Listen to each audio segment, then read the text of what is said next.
Buenas tardes, buenas noches, queridos amigos. Soy el doctor Jorge Oblitas, médico internista. Ustedes están en Doctor O, un programa para que se informen en salud. Hoy tenemos una gran invitada, la doctora Penélope Michel Hervas, neuróloga de nuestra ciudad, con quien vamos a conversar sobre un tema que es bastante importante para nuestra salud. Alguna vez ustedes han escuchado hablar de embolia, derrame cerebral, ictus, accidente cerebrovascular, ACV, ABC, tiene muchos nombres. El accidente vasculocerebral o cerebrovascular es la interrupción del flujo sanguíneo a un área del cerebro por diversas causas. Puede ser isquémico, cuando no va la sangre, puede ser hemorrágico, cuando una arteria se ha reventado. Y es importante porque si nosotros actuamos dentro de los primeros minutos sobre este problema, tenemos muchas más probabilidades de salir adelante. Doctora, buenas noches. Gracias por estar aquí. Muchas gracias a ustedes por la invitación, muy buenas noches y bueno, igual buenas noches a todos los radioyentes que están escuchando. Es un tema realmente importante y queremos captar en realidad la atención. ¿Por qué? Porque esta es una de las enfermedades que es muy frecuente, que lo vemos día a día y no discrimina ni sexo, ni edad, ni lugar donde ha nacido, nada. Entonces es importante que todos en la casita, la mamá, el papá, los abuelos, todos sepan exactamente cómo poder identificar de forma temprana principalmente el elemento cerebrovascular, ¿no? Claro, es importante, les repito, porque cuanto más rápido actuemos nosotros para impedir que más parte de ese cerebro se vaya dañando, más fácil va a ser la rehabilitación del paciente. ¿Cómo nosotros podemos darnos cuenta que alguien está o nos está pasando un accidente cerebrovascular? ¿Cuáles son los síntomas más importantes? ¿En qué tienen que tener en cuenta las personas al momento de ver, ¿no? Primero, me imagino, los factores de riesgo. Evidentemente. Igual, bueno, para todas las personas, la embolia, entre comillas, que lo decimos, es el término usado más comúnmente, así que lo vamos a usar. No es un término médico correctamente usado, pero durante estos minutos vamos a decirlo como embolia para que así todos puedan entenderlo y saber realmente de qué estamos hablando. Obviamente en término médico esto es ictus, stroke, un SB, o sea, tiene varios nombres que no los vamos a usar también para no confundir. Es importante eso, doctora, porque yo a mis pacientes también les digo, si no te cuidas, sobre todo a los pacientes hipertensos, les digo ese término exactamente que es embolia, porque es el más conocido. Exacto. ¿No? Sí es popularizado, no es el correcto médicamente, pero si a una persona le dices, ha tenido un ictus, ha tenido un stroke, va a estar en la luna. Si le dices, si no te vas a cuidar y te va a dar un ictus, no te va a entender. No. Si le dices, te va a dar una embolia, si no... Todos entienden y obviamente así se le da la importancia. Hay muchos factores, evidentemente, antes de llegar a esto. ¿Qué tenemos que hacer? Tenemos que tratar de evitarlo, de prevenirlo, de disminuir todos los factores de riesgo, todos los factores modificables que llamamos. Entonces, ¿estos cuáles son? Evidentemente son los estilos de vida. Es algo que vamos recalcando día a día como un disco rayado, pero no es porque eso es lo único que sabemos decir, sino es porque realmente es muy importante y muchas veces no hay esa conciencia de que realmente una buena dieta, la actividad física, el simplemente correr o trotar o caminar unos 15 minutos al día, 15 minutos, no es necesario que uno se inscriba al gimnasio, haga spinning todos los días, no, o sea, caminar un poquito, una dieta equilibrada, tampoco es que solo tiene que comer una lechuga al día, ¿no? Entonces, equilibrada con sus verduritas, su carne y obviamente un poquito de arroz, un poquito de papa, equilibrada, no alcohol. De ninguna forma, el exceso de consumo de bebidas alcohólicas me arruina absolutamente todas las partes del cuerpo, no solo el hígado, el cerebro, el corazón, absolutamente todo. El consumo de tabaco, el fumar, no solamente arruina los pulmones, el tabaco también me arruina el cerebro, me provoca más riesgo, incluso de provocar algunas demencias, relación con el Parkinson, otras enfermedades también del cerebro, ¿no? Entonces, esos factores que son totalmente modificables. Obviamente hay algunos otros factores, digamos, de parte de la raza, de la genética, que no se puede modificar, pero si uno no tiene una obesidad, no es diabético, no es hipertenso, la dislipidemia, que es cuando decimos que el colesterol está muy alto o los triglicéridos están muy altos, entonces son factores que podemos ir reduciendo, es lo principal, es lo principal. Y si es que ya hay alguien que, bueno, ya tiene una presión arterial, o sea, una hipertensión, que toma losartán, enalapril, el tratamiento que le hayan dejado, o ya tiene diabetes, tal vez hasta la tipo 1, cualquiera, ¿qué es lo recomendable? Que vaya a su médico de forma regular y que no abandone nunca el tratamiento y que se haga sus controles regulares, eso es lo principal, y también así podemos disminuir. Claro.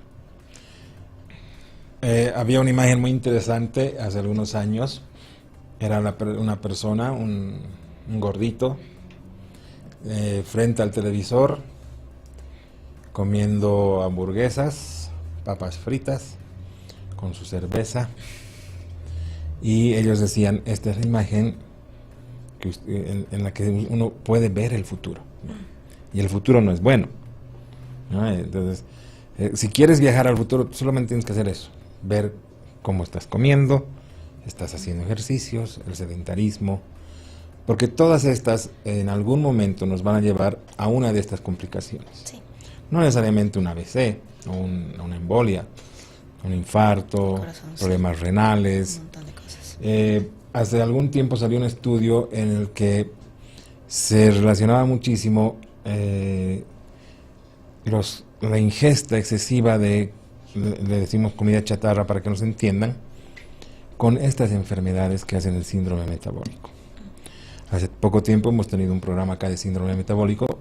Los que nos han visto saben que es la combinación de muchas de estas, la obesidad, la presión alta, la diabetes, la dislipidemia, el exceso de las grasas, que son la causa fundamental de ictus, ¿no es cierto? Y que, como dice la doctora, podemos prevenirlas, son factores de riesgo que son prevenibles, es decir, está en nuestras manos. Exacto. Y en cualquier nuestro momento, futuro. En cualquier momento uno lo puede cambiar. No es que dice, bueno, ya estoy medio gordito, ya no puedo hacer nada. No, ya me voy. No hay eso. Entonces, ahora, empezar hoy a cambiar. A mí lo único que me preocupa, doctora, es esa parte que me ha dicho del alcohol. ¿No vamos a tomar cervecita? ¿No? ¿Ni una? Evidentemente el exceso de consumo de bebidas alcohólicas, sí, porque hasta incluso el consumo diario de una cierta cantidad no excesiva de vino, principalmente del tinto, 20 ml, 25 ml, sí se recomienda para disminuir algunos eventos no más, a escuchen. Nivel cardiovascular. ¿Cuánto es 20 ml? Es medio vasito, cuarto vasito. Un vasito. Le voy a quitar un vasito. Sobre todo vino tinto, que tiene unos componentes fabulosos para el sistema cardiovascular. Sí, y eso se ha visto en la dieta mediterránea, entonces sí. Que, aparte de los factores de riesgo, que son modificables, ¿hay algo de genética aquí? Bueno, puede ser que si viene una persona y me dice, doctora, a mi papá le ha dado embolia, ¿es probable que a mí tengo más probabilidades de que me dé embolia? No hay esa predisposición directa. Si mi papá, mi mamá, mi abuelo, etcétera, han tenido una embolia, no hay esa predisposición directa. Lo que sí hay, evidentemente, si mi abuela, mi abuelo, mi papá tiene diabetes, sí, yo tengo una predisposición importante a tener diabetes. Y lógicamente, una diabetes mal controlada también me puede generar una embolia, al igual que la hipertensión o algunas otras enfermedades. Porque, bueno, la mayoría de los ictus, bueno, las embolias sí se dan por el exceso de grasitas, el estar mucho tiempo sentado, todo lo que estamos hablando ahora, ¿no ven? Pero hay un cierto grupo pequeño que genera otras enfermedades, como el lupus, por ejemplo, algunas enfermedades, o sea, enfermedades autoinmunes, enfermedades que el cuerpo se vuelve loquito y empieza a atacarnos, o algunas infecciones propias del corazón, que son las endocarditis, que son infecciones muy severas que aparecen de un momento a otro en el corazoncito. Entonces, bueno, estas sí también me pueden generar una embolia, y por ejemplo, sí, el lupus en este caso tiene un factor igual genético predisponente, ¿no? Claro. Si la mamá o la tía ha tenido, entonces yo, siendo dama, puedo tener igual esa predisposición. Una predisposición genética. Y el lupus tiene una complicación, ¿no es cierto? En cuanto a la coagulación, Exacto. que es también un factor importante, más ¿no? que suma esto, que me genera las vasculitis y demás eventos. Entonces, bueno, en este caso, el tema para hacer énfasis hoy, para que se les quede a todos en casita bien grabados, es la embolia, pero la embolia de tipo isquémica. ¿Por qué? Porque hay una hemorrágica, cuando sangra el cerebro, cuando hay una hemorragia cerebral, lo que es lo que se conoce, cuando una de las arterias del cerebro se rompe. Entonces toda la sangre sale por ahí. ¿Y por qué se rompe? Principalmente, y es el mayor factor de riesgo, si es la presión alta. O no ha tomado su antihipertensivo, o no se ha cuidado bien, tal vez por la dieta, etcétera, o hasta incluso un evento emocional muy fuerte, que haya renegado, que haya estado en exceso de ansiedad, qué sé yo. Esa presión sube, llega a un punto en el que las arterias se vuelven muy delgaditas y ¡pum!, se rompen. Y eso me provoca una hemorragia. Bueno, en ese caso, de acuerdo al grado el tamaño de la hemorragia, se debe valorar si esa hemorragia, esa sangre que se queda en el cerebro, se puede evacuar con tratamiento en quirófano, es decir, con una operación, o poco a poco el cerebro lo va a ir absorbiendo. Entonces, en realidad, eso es un tipo de la embolia, pero en la que quiero hacer énfasis es en la otra, en la isquémica. Cuando una arteria, las arterias son como los tubos, son como las cañerías de una casa donde pasa el agua, y el agua es la sangre. Si la cañería se vuelve, está encerrada, se le echa un montón de cosas, ¿qué va a pasar? Va a empezar a taponearse poco a poco y va a llegar a un punto en el que no va a pasar nada de agua. Como cualquier cañería se llena de pelitos, de basuritas, qué sé yo, de restos, de residuos, entonces en algún momento no pasa el agua. Es lo mismo con la sangre, es lo mismo con las arterias de la cabecita. Y como bien lo mencionaba la doctora a un principio, tenemos un cierto tiempo, corto, pero es vital para poder hacer algo, para poder dar un tratamiento oportuno, un tratamiento eficaz en la mayoría de los casos.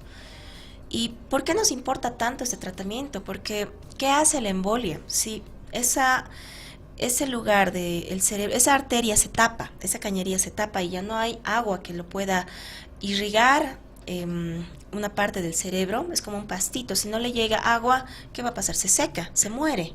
Pasa lo mismo en la cabecita. Si no le llega la sangre, se va a morir ese lugar del cerebro. ¿Y qué pasa si se muere un lugar del cerebro? Lastimosamente la persona se puede quedar sin poder hablar o sin poder mover todo un lado del cuerpo, postrado en la cama. Y cuando una célula del cerebro, por cualquier motivo, se muere, se murió. No hay regeneración, no hay regeneración. Algunas otras células tratan de tomar su lugar, pero no hay una regeneración, tal vez como tenemos en otros tejidos. En el cerebro claro. no hay eso. Es por eso la importancia de evitar que ese lugar se muera, ¿no? Exacto, ¿no? Y vamos a ver más adelante cuáles son las complicaciones, además, ¿no? De haber sufrido un ictus, todo lo que conlleva al paciente y a la familia, ¿no? Que es una enfermedad que se vuelve dentro del núcleo social en un problema muy serio, tanto para el paciente como para las personas que están a su lado. Y de ahí, como dice la doctora, la importancia. Si tú sientes que se te adormece la cara, sientes que has perdido la fuerza de un lado del cuerpo, si sientes que hay dificultad para hablar o que se te está trabando la lengua o que quieres hablar pero no puedes, todos estos síntomas te están diciendo que probablemente tú tengas un ictus. ¿Cuáles, aparte de los que le acabo de decir, doctora, cuáles son, en qué tenemos que poner foco rojo, alarma? Puede ser. Si tú tienes antecedentes de todas las enfermedades que te hemos dicho, no te cuidas y estás teniendo uno de estos síntomas, cuidado, anda urgente a un hospital, a una clínica y que te atienda un neurólogo. Ujú. Evidentemente, en realidad, y justo como lo que se hace es el código ictus, las unidades de ictus a nivel mundial, lastimosamente en La Paz no las No tenemos tenemos. desarrolladas, no tenemos, es una No utopía tenemos. todavía para los neurólogos, pero a nivel mundial se han hecho muchas estrategias, hasta se populariza con ayuda del gobierno y demás, varias estrategias que igual nosotros tratamos de adaptarlas, como por ejemplo en Costa Rica han hecho la estrategia Camaleón, en México la estrategia Héroe. ¿Y por qué estos nombres? Camaleón es súper fácil de recordar, bueno, en Costa Rica más porque es uno de sus animales propios, pero Claro. camaleón es un animal que conocemos, creo todo es un animalito que todos lo conocemos. ¿Y por qué camaleón? K, de cara, ma, de mano, le, de lenguaje. On, está en inglés, las siglas de encender el código rojo para el ictus. Entonces, en realidad con cualquiera, no solo con, no tiene que ser las tres juntas, con cualquiera. Una asimetría de la cara, que un poquito, si la carita se me empieza a volver chueca, no podamos sonreír de forma adecuada, más que en los ojitos, en realidad es en la sonrisa, ¿no? La asimetría, que no se empieza a desviar la comisura del labio hacia un lado. La mano, tanto la mano como el piecito, no tienen fuerza. No es sinónimo de que no pueda mover nada, no es que está ahí completamente tiesa la mano, pero es que levantan las dos manitos y uno se empieza a caer, uno se siente más torpe con una mano, o sea, una disminución discreta de la fuerza, de la coordinación, nos tiene que llamar la atención. Y le, de camaleón, le es el lenguaje. No poder hablar correctamente, no poder entender lo que le están diciendo, o hablar, pero hablar como balbuceando o como si estuviera hablando en otro idioma. Si usted ve a su mamá, a su papá, a su tío, a algún familiar o a cualquier persona que de la nada estamos hablando en una conversación como ahora y de la nada como que empieza a hablar en otro idioma, empieza a desvariar o de la nada su carita se empieza a caer o su manito no puede mover bien, en ese momento tenemos que acudir a emergencias, sí, de un tercer nivel, en nuestro caso, en lo que nosotros llamamos tercer nivel acá en La Paz. ¿Por qué? Es el único lugar donde tenemos neurología. Acceso a tomografía. Exactamente. En ese momento tenemos, como médicos, como neurólogos, tenemos 4 horas y media para poder dar un tratamiento. Lastimosamente, pasadas las 5 horas, 6 horas, 8 horas al día siguiente, ya quedan las complicaciones. Cuanto más tardas, más difícil la rehabilitación. Sí, sí. Y ese tiempo es el tiempo en que la célula neurológica puede vivir. Exacto. Está como que luchando todavía. Está letargada, peleando y todavía puede, si le restablecemos el flujo sanguíneo, el oxígeno, puede volver a funcionar. Sí, ¿cierto? esto hay que hacer mucho énfasis porque llegan los pacientes a neurología, evidentemente, con esto, diciendo, ¿desde cuándo se ha puesto así? El sábado en la mañana. ¿Y por qué no lo ha traído ese día? Pensé que iba a mejorar. Mi tía me ha dicho que iba a mejorar. Mi caserita de la esquina me ha dicho que le había dado lo mismo a su hermano y que se le ha pasado al día siguiente. O sea, que le han dado nuez moscada, que le han puesto jengibre. Exacto. Y bueno, no, hemos usado algunas hierbitas y demás que no ha funcionado y recién me lo traen después de varios días. No podemos hacer nada ya por ese cerebro. Si en ese momento actuamos, pero en ese momento hay que dejar absolutamente todo y actuamos en ese momento, podemos hacer maravillas, salvamos ese cerebro y salvamos no solo una vida, porque como vamos a hablar en un momento, es la vida de esa persona, la funcionalidad, su estado anímico, su salud mental y la salud mental de toda la familia, porque los cuidadores son los que también a veces sufren más con esta enfermedad. Claro, sí, totalmente, ¿no? Camaleón, cara, manos, lenguaje. ¿Existen otros síntomas? El dolor de cabeza, por ejemplo. Evidentemente, como el cerebro, bueno, el mito de que solo usamos un 3-4% del cerebro es falso. Sí, usamos el 100% del cerebro todos, algunos de forma diferente, pero lo hacemos. Entonces, cada área del cerebro tiene una funcionalidad diferente. Una partecita es para que podamos ver, para que podamos escuchar, para mover la manita derecha, la manita izquierda, el piecito, para respirar, para reír, la personalidad, la conducta, todo, ¿no? Entonces, a veces cuando hay algún cambio, algo más que nos llama la atención, digamos, porque no solo afectan a estas tres funciones, sino a todas lo que estamos diciendo, pero a veces es tan sutil, digamos, que se le ponga un poquito tal vez borrosa a la vista, no es algo sí o sí directo que es un embolia, puede ser mil cosas, ¿no? Un mareo puede ser mil cosas, Claro. puede tener también un ictus obviamente, pero puede ser otras mil cosas, náuseas, ganas de vomitar, un vómito en ese momento, puede ser también mil cosas, entonces por eso no los tomamos Tan en cuenta. tan en cuenta, porque si no estaríamos todos alarmados y por otro lado nadie le tiraría bola, ¿no? Claro. Entonces, ahora el dolor de cabeza.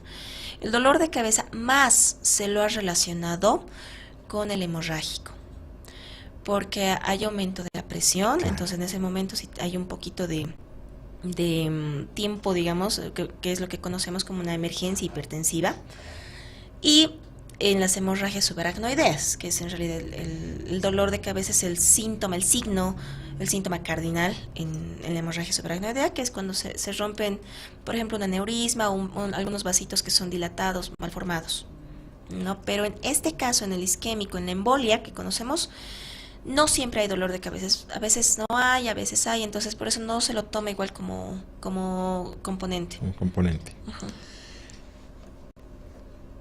Cuando, me imagino que en esos países que menciona, doctora, los sistemas de emergencia funcionan y que tienen un lugar donde acudir máximo 4 horas, a 4 horas de distancia, me imagino, Evidentemente. ¿cierto? Mm. Pero ¿y qué pasa acá? ¿Qué hacemos aquí en Bolivia si tenemos nuestros síntomas y estamos lejos? ¿Qué podemos hacer? ¿Cómo podemos ayudarnos nosotros o ayudar a la persona que está a nuestro lado si sospechamos que tienen un ictus? Lastimosamente, en realidad esto no solamente pasa en Bolivia, ¿no? Centros, solamente en las grandes ciudades del mundo sí tienen un tomógrafo cerca, hasta incluso hacen resonancia. Acá esperamos meses, semanas para hacer una resonancia, ¿no? Si me pasa esto, estamos en provincia, hasta de llegar de cualquier localidad a La Paz pasan más de 6 horas, entonces pasa el tiempo. Claro. Entonces, ¿qué es lo importante? Primero, la prevención. No, la prevención primaria, que es lo que decimos, tratar de llegar siempre antes de, tenemos que, y no estamos acostumbrados en Bolivia a hacer una medicina preventiva, hacemos más una medicina curativa, que no es del todo correcto, también tenemos que hacer más énfasis, y esto en realidad para todos también es un jalón de orejas para nosotros, porque la verdad no tenemos todos los programas de prevención primaria de todas las enfermedades. Sería pues maravilloso, disminuiría, ¿qué tal si con eso, simplemente con eso realmente disminuye la incidencia de tantas enfermedades? La verdad, Y es parte de venimos todos. peleando, ¿no? Desde que estudiamos, desde que yo estudiamos, ¿no? Claro. Que la convención de alma mater, bla, bla, y que la prevención es más importante, y hasta ahora no podemos instalar esos puestos vigías y en un tema tan importante como es el ictus. Cuando volvamos, vamos a retomar este tema, pero ya desde el punto de vista de qué hacemos en un hospital para poder sacar adelante a un paciente, cuando nos ha dado tiempo, cuando no nos ha dado tiempo, etcétera, etcétera. Así que no se muevan, volvemos después de estos anuncios. Soy el doctor Jorge Oblitas, estoy aquí con la doctora Penélope, neuróloga.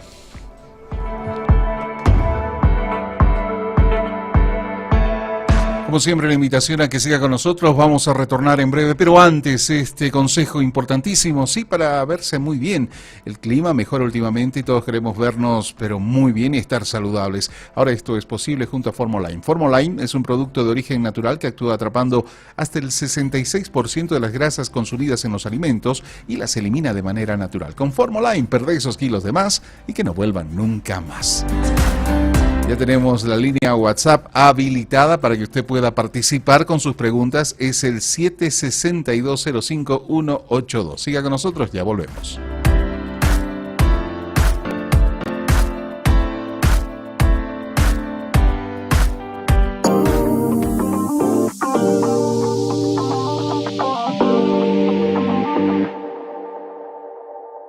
¿Cómo es? ¿Un partidito?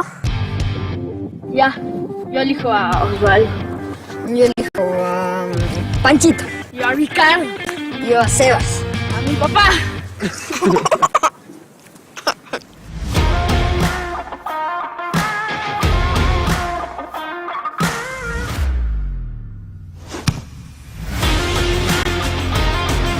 Que nada te detenga. Con Natur Sport, máximo rendimiento.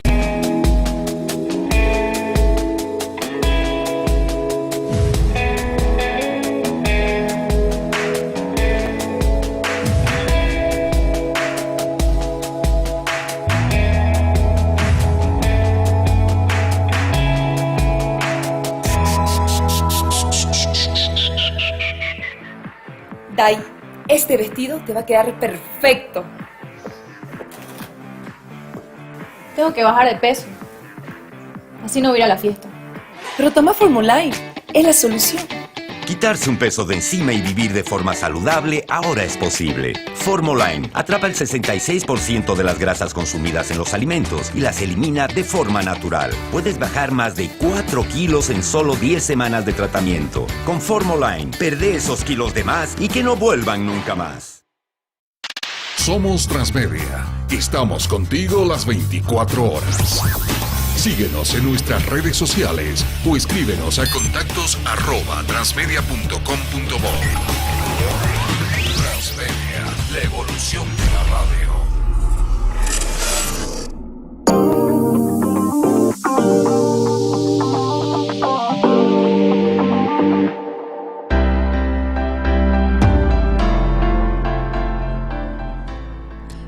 Estamos hablando de ictus con la doctora Penélope.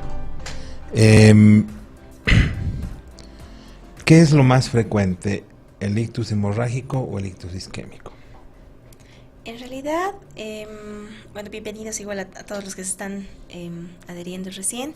El ictus, es decir, la embolia, como habíamos visto, la isquémica, es decir, cuando se tapa una arteria, ya sea ¿por qué se tapan esas arterias? Se tapan por acumulación de grasita, que es lo que conocemos como placas ateromatosas. Se puede tapar por un coágulo, ¿no? Cuando la sangre cuando tenemos alteraciones en la coagulación, ¿no?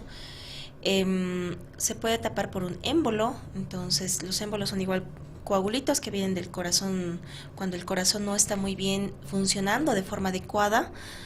Entonces sí es un poco más frecuente el ictus, es decir, la embolia isquémica, a diferencia de la hemorrágica. Ahora, sí hemos visto en el IVA hay un estudio, en el Instituto Boliviano de la Altura hay un estudio que se ha visto que es por temporadas. Entonces, paradójicamente aumenta en esta época, en otoño.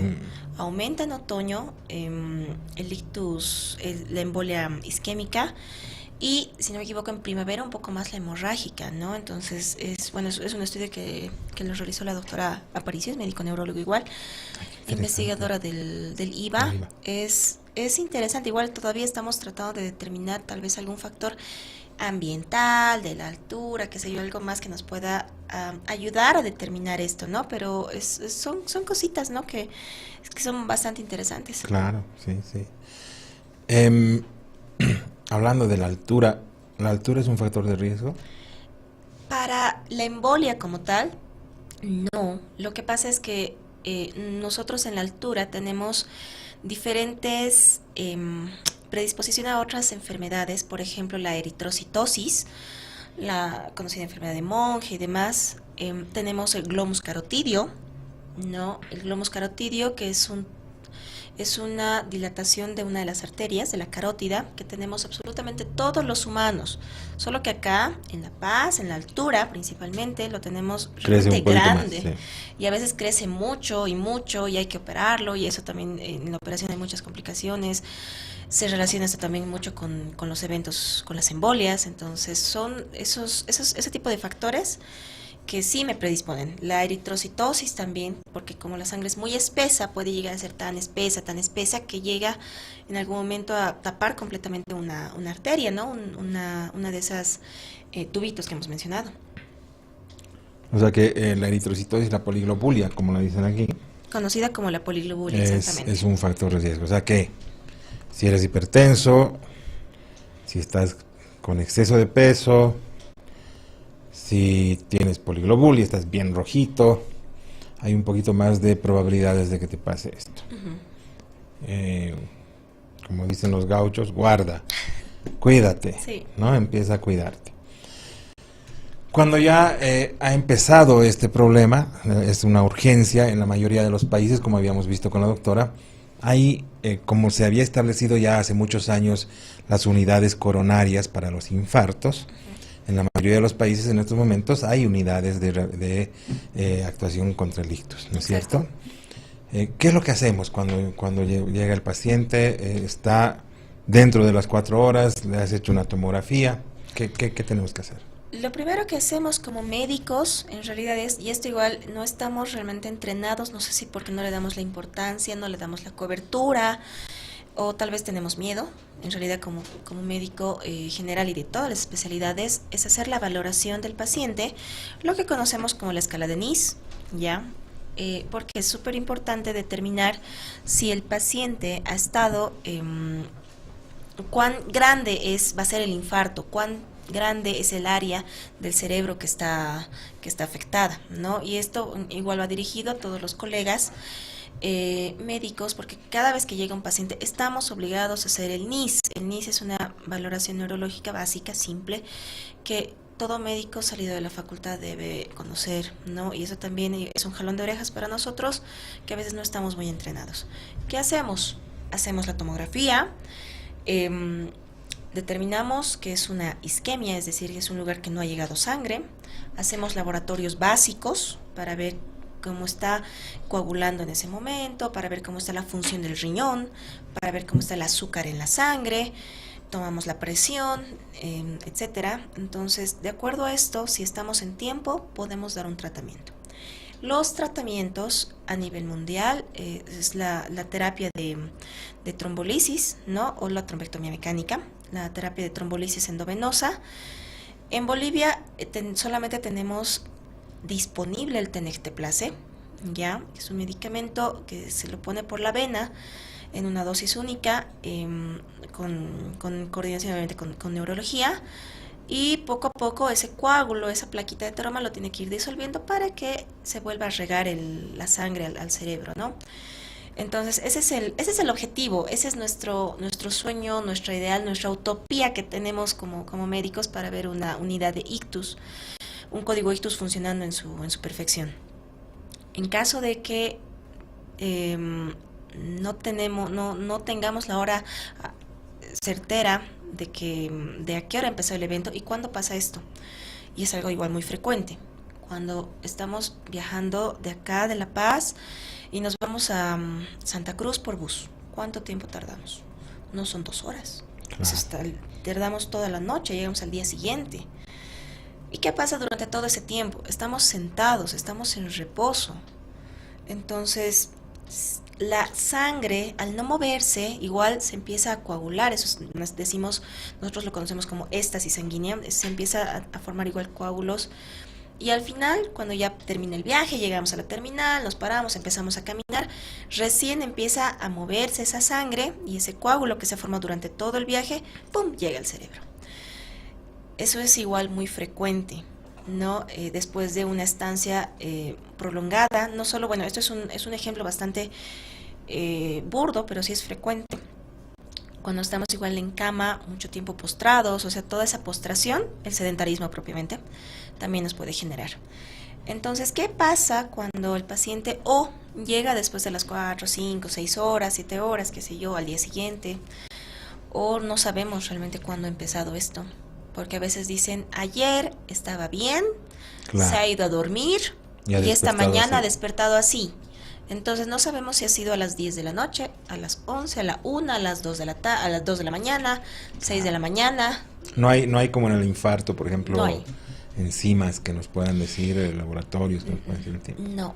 No existe eso, lastimosamente. Entonces, por eso funcionan las unidades de ictus, funcionan. Si funciona en países, digamos, como en países europeos, en México, en Estados Unidos, ¿por qué no va a funcionar en Bolivia? Funcionan, solo que nosotros tenemos que hacer más énfasis en que la mamá, el papá, el hijo, los amigos, los cuidadores, el profesor, el catedrático, el cajero, o sea, todos, cualquier persona, en cualquier momento, sepa lo que está pasando. Si uno está en un banco, está con un cajero, está haciendo unas transacciones, qué sé yo, y se da cuenta que su cliente en ese momento está empezando a tener un infarto, tiene que actuar. Entonces, no es esto para personal médico, esto es en realidad dirigido para todos, para toda la población en general, para todos, ¿no?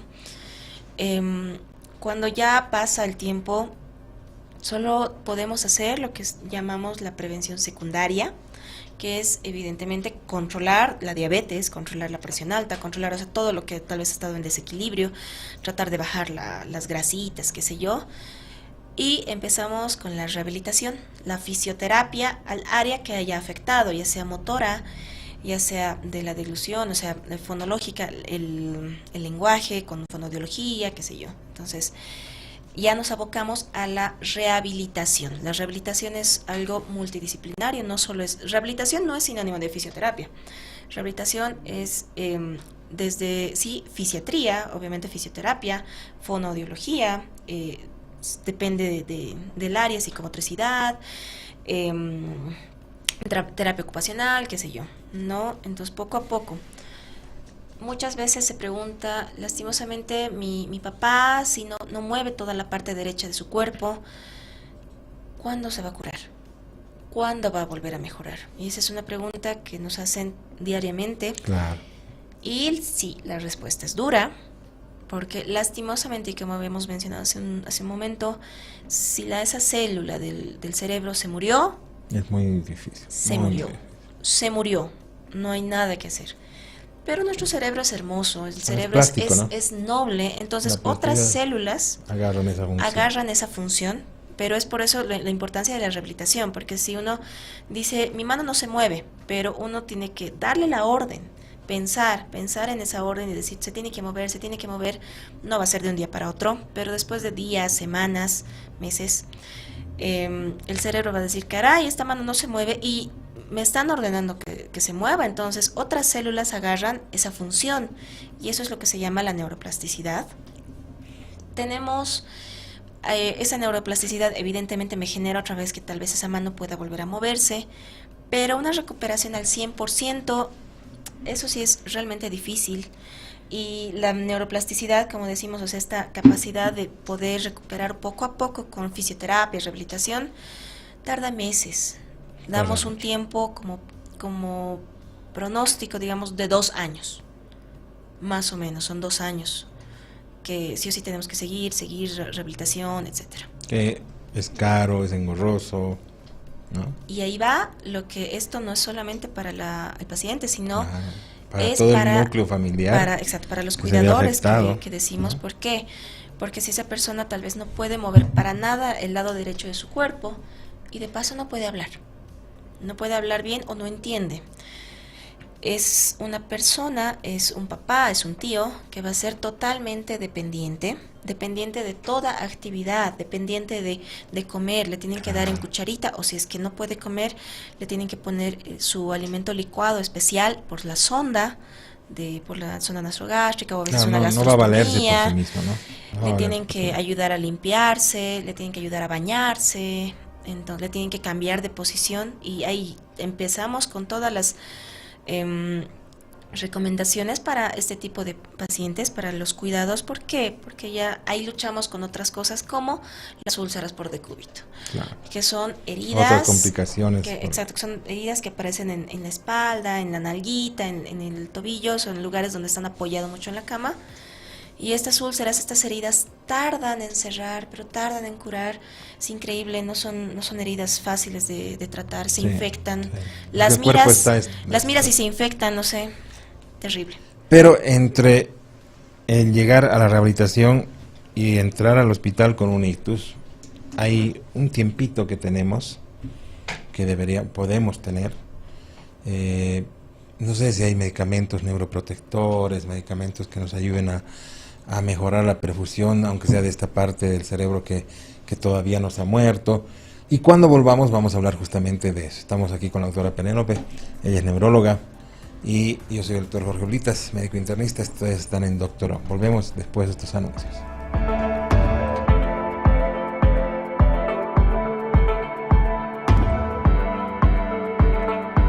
Es importante cuidar la salud, es por eso que el mejor regalo para ti y tu familia es el bienestar. Colnatur Complex, el colágeno hidrolizado número 1 del país, tiene los siguientes beneficios. Colnatur repara huesos y tendones, regenera músculos y cartílagos, lubrica articulaciones, fortalece ligamentos, uñas y cabellos, aporta firmeza y elasticidad a la piel. Elige tu Colnatur preferido. Colnatur, expertos en colágeno, es un producto de Laboratorios Vago de Bolivia. Volvemos en breve con Doctor O.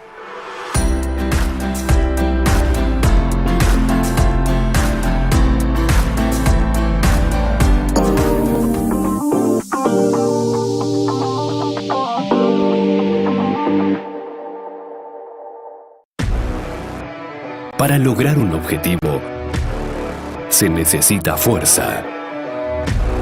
Se necesita preparación. Se necesita disciplina. No hay excusas, lo tienes todo.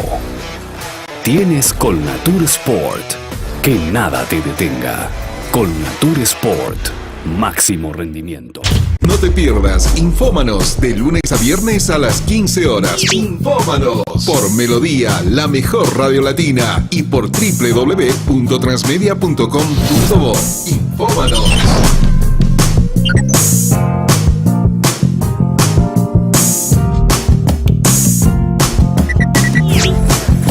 Infómanos.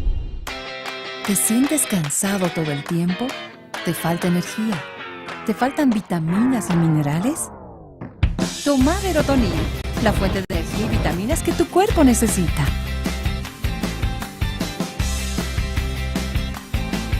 Verotonil, activa tu energía. Somos Transmedia. Estamos contigo las 24 horas. Síguenos en nuestras redes sociales o escríbenos a contactos@transmedia.com.bo. Transmedia, la evolución de la radio.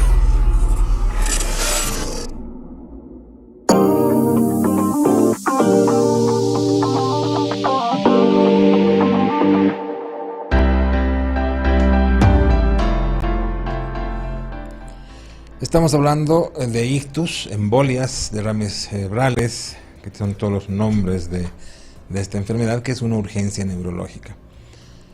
Habíamos hablado y vamos a volver al tema de rehabilitación porque me parece que es importantísimo, porque además es cuando ya ha pasado el evento, es una de las pocas cosas que podemos hacer.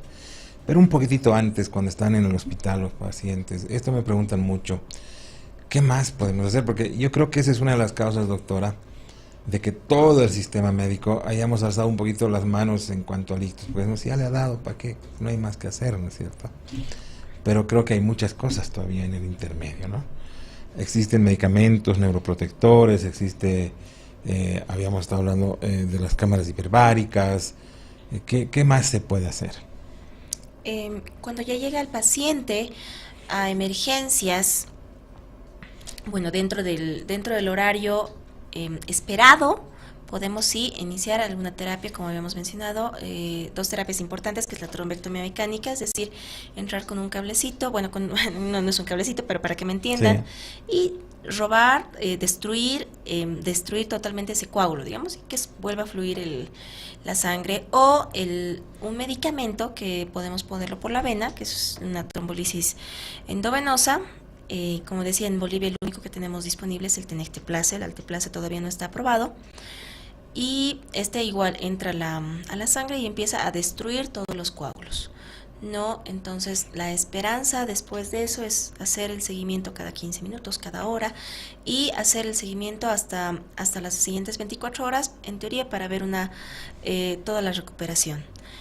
¿Qué más hacemos? Tenemos que, en realidad por la parte de medicamentos como tal, que eso es lo que usamos en el hospital, pero no estoy dando una receta para que en la casa lo tomen, por si acaso, eso no me lo van a hacer. Yo siempre les digo eso aquí en este programa, que este es un programa informativo, no es de recetar. Exacto, porque a veces uno escucha, y es lo malo, uno escucha o en una propaganda o en la tele, y escucha la mitad, ¿no?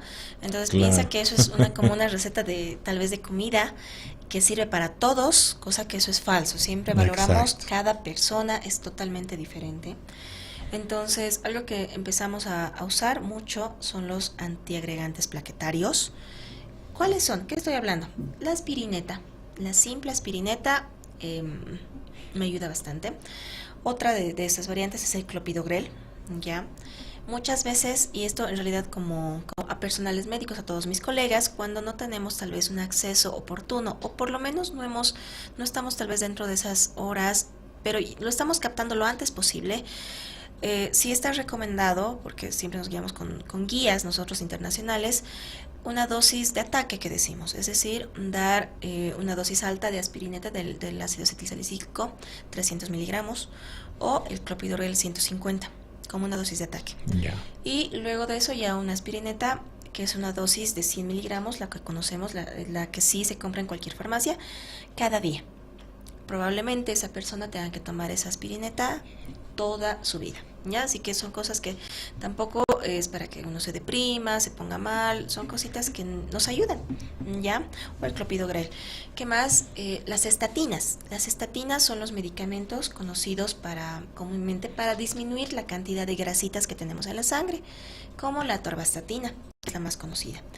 La atorvastatina, aparte de este efecto de las grasitas en la sangre, tiene un efecto en la propia pared del vaso, que es como que lo vuelve un poquito tal vez más resistente, más dura, o sea, ese tubo va a ser mucho más fuerte, evitando que otra vez se pueda tal vez romper, colapsar, qué sé yo. Entonces lo protege un poquito. También para ese tipo con esa función damos la atorvastatina, y esto, bueno, en realidad a los colegas damos, y está recomendada una dosis alta. Sí, al empezar como en los infartos casi, ¿no? Exacto, una dosis alta de 40 u 80 miligramos, ¿no? A veces tenemos un poquito de cuidado al inicio porque evidentemente me provoca dolor muscular. En pacientes que tienen predisponencia se ha visto hasta aumento de la amilasa, etcétera. Entonces, obviamente con cuidado, pero sí se recomienda una dosis alta, 40 miligramos u 80 miligramos, ¿no? ¿Por qué? Porque, bueno, el ezetimibe, que también está muy ligado con la atorvastatina, igual es excelente, pero a veces hasta por el costo no podemos llegar, ¿no? Hay otras estatinas, la robastatina, etcétera, que son igual muy buenas, pero igual el costo es a veces muy elevado y no podemos indicarle, recetarle a nuestro paciente eso, porque no lo va a comprar, lo va a comprar 2 días. Después lo va a abandonar y es lógico. Porque son muy caros, ¿no? Exacto, nosotros también tenemos que tomar en cuenta eso. Ahora, protección como tal al cerebro. Antes, hace muchos años, se veía que algunos medicamentos como el nimodipino ayudaban a la irrigación del cerebro. Es por eso que igual una de las marcas lo tiene con ese nombre de irrigar, más o menos. Por ahí va. Pero no aumenta la irrigación al cerebro. Eso es falso. Entonces, no está recomendado, no tiene ninguna clase de recomendación el nimodipino en estos casos, así que esto sí es un mito que hay que ir borrando, ¿ya? En el único que sí recomendamos en la hemorragia subaracnoidea, que es un tema completamente diferente. Otros medicamentos que se van usando, y esto en realidad sí lo usamos en unidades de neurología acá, es el uso de la citicolina, que evidentemente no hay un estudio aleatorizado, no está establecido, por ejemplo, digamos en las guías de la AJA, de la ASA, que son las que nuestra guía madre en este caso, evidentemente no está ahí, pero hay algunos cuantos estudios que sí me han visto que ayuda un poquito a la recuperación. Entonces, si me ayuda un poquito a la recuperación, ¿por qué no? ¿Por qué no? Evidentemente, de 100 personas tal vez será pues 2. Ya, no importa, pero mal no le vamos a hacer, daño no le vamos a hacer. ¿Qué es lo peor que puede pasar? Exacto. Nada, que no Entonces le pase nada. Son cositas que sí tal vez vamos recomendando, y esto en realidad sí lo toco porque es justamente por esto hay mucho debate médico en criterios de colegas en los que dicen no, que no sirve, no hay un estudio establecido. Evidentemente no hay ningún estudio, eso sí lo consideramos.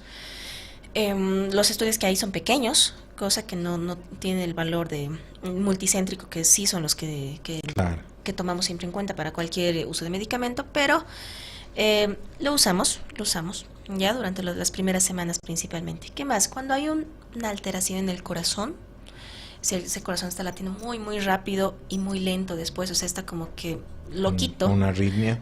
Lo que conocemos como arritmia, sí, iniciamos Con los anticoagulantes. La heparina. Pero no es un medicamento de y elección al la empezar el ictus. no, para nada, para nada. Ni cuando, y tengo justamente ahorita una pregunta ya nos están bombardeando con preguntas. No se vayan, vamos a empezar a contestar. La primera pregunta que tengo aquí es, ¿el ictus también puede afectar a gente joven o niños? A la vuelta contestamos esta pregunta. Tenemos muchas preguntas, gracias por participar. Al volver de esta pausa estaremos precisamente con todas las respuestas acá en Doctor O. Cuida tu salud, vive la vida con energía. Todo esto gracias a Verotonil. Las vitaminas y minerales son fundamentales para mantenernos saludables, poder prevenir enfermedades, recuperarnos de estas. Verotonil es el mejor multivitamínico y energizante, contiene 26 vitaminas y minerales. Verotonil es la fuente de vitaminas y energía que tu cuerpo necesita. Verotonil es un producto de Laboratorios Bagó de Bolivia.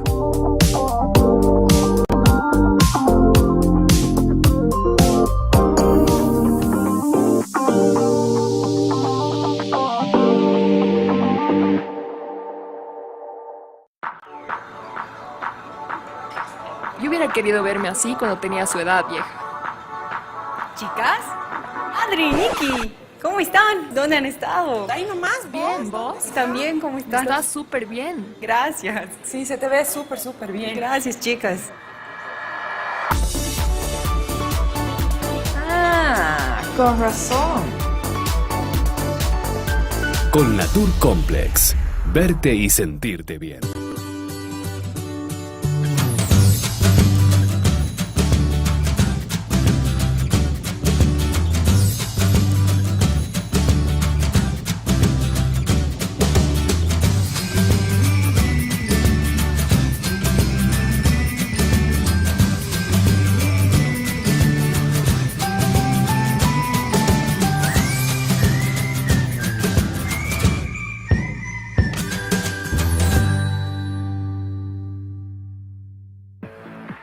Dai, este vestido te va a quedar perfecto. Tengo que bajar de peso. Así no voy a ir a la fiesta. Pero toma Formuline, es la solución. Quitarse un peso de encima y vivir de forma saludable ahora es posible. Formuline atrapa el 66% de las grasas consumidas en los alimentos y las elimina de forma natural. Puedes bajar más de 4 kilos en solo 10 semanas de tratamiento. Con Formuline, perdé esos kilos de más y que no vuelvan nunca más. Estamos contigo las 24 horas. 24 horas.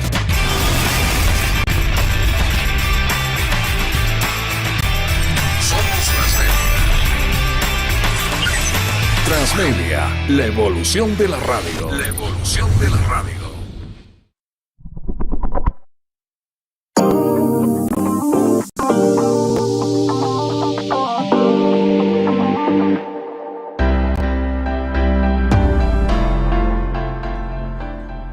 Volvemos con las preguntas de nuestros amigos. Nos están bombardeando otra vez. Tengo una que nos habíamos quedado a medias, que es el ictus también puede afectar a gente joven o los niños pueden sufrir ictus.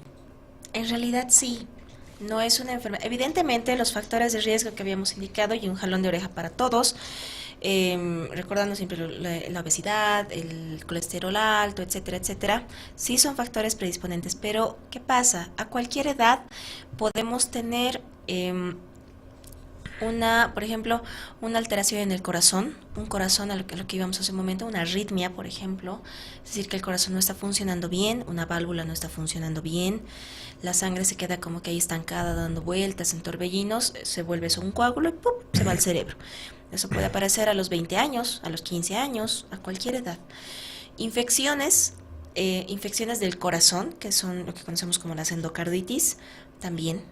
Cuando hay riesgo de endocarditis, lastimosamente, después de alguna extracción dental o algún procedimiento odontológico, en donde la caries, que es lo que conocemos comúnmente, está muy infectada, tiene que ser conductos, qué sé yo, está muy infectado, y esos bichitos se van a la sangre y llegan al corazón. Y eso me provoca igual lo que se conoce como endocarditis, un corazón enfermo, un corazón que me puede hacer un alto riesgo de un evento, un ictus, una embolia, qué sé yo. Ahora hay otras enfermedades que más afectan a las damas, por ejemplo, lo que hablamos al principio, el lupus. El lupus también me genera las embolias, es un predisponente, algunos factores, la vasculitis, etcétera, me genera embolias. La embolia no siempre tiene que ser gigante y tomar todo el cerebro, a veces son muy chiquititas, como las vasculitis. Otras enfermedades como las infecciones, la tuberculosis es el pan de cada día en Bolivia. Claro. Todos tenemos contacto con alguien que tiene tuberculosis, todos, esto no es solo en lugares hacinados como se describe en realidad. Ahorita es en todo lugar. Estamos en contacto y deberíamos tenerle también de miedo, como le hemos tenido al COVID en algún momento, a la tuberculosis. La tuberculosis me hace estragos a todo el cuerpo. Y cuando ese bichito de la tuberculosis me entra al cuerpo y se me va al cerebro, me provoca igual infartos. Me provoca infartos por la infección, igual las vasculitis, ¿no? Infecciosas. Doctores, buenas noches, muchas gracias por todo lo que nos están enseñando. Nos escriben desde Villamontes. Qué bueno. ¿Se puede enseñar de nuevo a hablar a un paciente que ha perdido la facultad del habla a consecuencia de una embolia? La rehabilitación, como mencionábamos, que es integral, no es solo fisioterapia, se tiene que hacer, evidentemente hay que hacer mucho énfasis, pero así atacar con todo durante los primeros 2 años, que tal vez que como que el cerebro va poco a poco a mejorar. Pero eso no es que pasa 2 años y un día y lo dejamos ahí, sino es toda la vida. Lastimosamente esto es de toda la vida. Entonces sí, con apoyo de un fonoaudiólogo, que son los especialistas en la parte del lenguaje principalmente, sí se puede poco a poco volver a enseñar, porque tal vez recuperar lo mismo no se va a poder, pero enseñar a emitir las palabras o a comprender, ¿no? O por lo menos tratar de encontrar una nueva forma, diferente de comunicarse, con señas, con algunos otros gestos, con otras palabras, tal vez, que es lo que decimos, algunos neologismos. Entonces se puede, sí se puede. Tengo una pregunta de aquí de La Paz. Margarita Choque nos escribe: ¿es verdad que los anticonceptivos orales, solos o unidos con el tabaco, aumentan el riesgo de tener un ictus?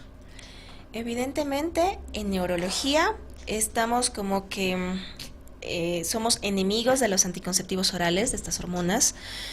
¿Por qué? Porque su uso prolongado me aumenta el riesgo, más el tabaco, evidentemente, si el tabaco se exponencia, de presentar no solo ictus, sino está asociado, por ejemplo, con ataques migrañosos, la migraña, que es igual parte de neurología, la presencia de trombosis, es decir, trombos en las venas del cerebro, la trombosis venosa cerebral, y más que en las arterias, los coágulos, es en las venas, pero sí, esto también es parte de lo que conocemos como embolia. Entonces sí, estos coágulos, en este caso, más que ir a las arterias, se van a las venas, ¿no? La trombosis venosa cerebral, entonces sí, está relacionado.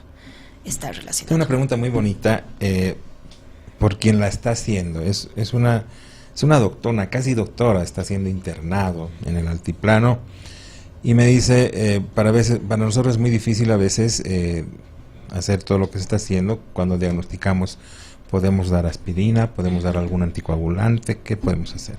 Más allá de controlar los factores de hipertensión y todo eso. Las 2 medidas principales, para esta colega, para todos los colegas, son la aspirineta y la atorvastatina.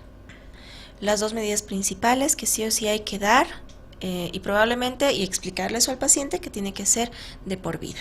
Ya la aspirineta, la misma dosis que viene, de 100 miligramos, no hay problema. Y la atorvastatina sí hay que ser un poquito más incisivos, hay que darle un gramaje mayor, ¿no? Luego de eso sí, su losartán, su metformina, qué sé yo, todas las medicaciones que está tomando respectivamente. Excelente. Me preguntan aquí desde Cochabamba, Freddy Segarra: ¿las personas que se han recuperado de un ictus pueden volver a sufrir otro? Sí. ¿Tienen más riesgo? Tienen más riesgo. y la presencia de un ictus aumenta el riesgo, o sea, hay un mayor riesgo en los primeros 7 días, va disminuyendo el riesgo al mes, va disminuyendo el riesgo de recurrencia, ¿no? De volver a repetirse esto a los 3 meses y al año. O sea, poco a poco va a reducir el riesgo, pero sí tiene una persona que ya ha tenido este antecedente más riesgo de otra persona que no lo ha tenido nunca. Entonces sí, hay que cuidarse el doble. Sí, hay ese riesgo. Doctores, buenas noches. ¿Qué es un ATI? Me han dicho que a mí me ha pasado eso. Ya, el ATI, el TIA, un accidente isquémico, o sea, una embolia isquémica transitoria. Este es un término muy discutido actualmente. Hasta hace un par de meses se lo tomaba como una entidad diferente, una entidad que solamente duraba una hora. Una hora, es que esa arteria se tapa durante 1 hora y tenemos esa sintomatología 1 hora. Y después ya se pasa, cosa que al día siguiente, o sea, a las 24 horas estamos perfectos. En realidad eso ahora no se lo considera, porque si ya ha tenido ese evento, ahora ya lo consideramos como que es un evento y que tenemos que actuar igual que como cualquier evento, con el riesgo de que esto va a volver a pasar y se puede presentar no así de chiquitito, sino puede ser uno gigante y ya dejarlo lastimosamente postrado. Entonces, ahorita todavía sigue en discusión. En realidad hace un par de meses recién están empezando a cambiar el término, pero sí, ya es un evento tal vez chiquito, tal vez un área chiquitita del cerebro que ha tenido esta isquemia, pero ya la tiene. Es un aviso, ¿no? Es un aviso que te está diciendo: cuidado, puede ser que te dé uno de verdad. Exacto. ¿Cierto? Exacto. Por eso es que están cambiando mucho la terminología, la nomenclatura de este tipo de enfermedades. Las personas que se han recuperado, nos escribe desde Tarija, las personas que se han recuperado de un ictus, ¿vuelven a tener un estado mental normal o sufren secuelas? Depende mucho del lugar. Evidentemente, si el área que se ha isquemiado, es decir, que ha sufrido, es en el lugar de la conducta, de la personalidad, que es el área prefrontal, está acá en la frentecita, nuestro carácter, todo eso no se va a poder, no va a volver atrás. Ahora, si no es el área de la conducta, digamos, que ha sido afectada, pero ha tenido muchos infartos a lo largo de su vida, digamos que tiene presión alta, no lo controla bien, o tal vez diabetes, qué sé yo, y tiene muchos infartos, es decir, vemos su cerebrito y tiene así como un dálmata, punteado, ¿no? Por todos lados, un montón de lugares isquémicos, esto y más la edad, 60, 70, 80 años, 90 años, ayuda, exacerba, es decir, aumenta lo que conocemos ya como otra entidad, que es la demencia. Y la demencia es la pérdida progresiva de algunas funciones, incluyendo el cambio del carácter, de la conducta, del raciocinio, del juicio, de toda esta parte de la personalidad. Lamentablemente el tiempo se nos acaba. Vamos a tener una charla espectacular aquí con la doctora Penny. Sí. Doctorita, ¿dónde te encontramos? Sé que trabajas en una institución muy buena, Caja de la Salud de la banca privada, pero tienes el consultorio privado. ¿Dónde te podemos encontrar? ¿Algún teléfono? Sí, igual para cualquier duda, pregunta, me pueden mandar igual un mensajito al WhatsApp preguntando. Me pueden escribir al 730-27755. Ahí tenemos ya escribirme al WhatsApp o llamarme, no hay ningún problema. Y el consultorio sí es en Sopocachi, en la calle Montevideo. Entonces, agendamos una cita, no hay ningún problema. Cualquier duda igual me pueden escribir al WhatsApp. Genial.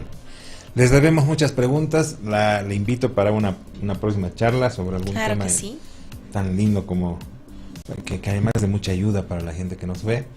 Y yo me despido hasta el próximo programa. Muchas gracias, doctora. A gracias usted, por estar con nosotros. Muchas gracias. Y a ustedes, amigos, hasta el próximo programa. No se olviden, ustedes han estado en Doctor O. Soy el doctor Jorge Oblitas, médico internista.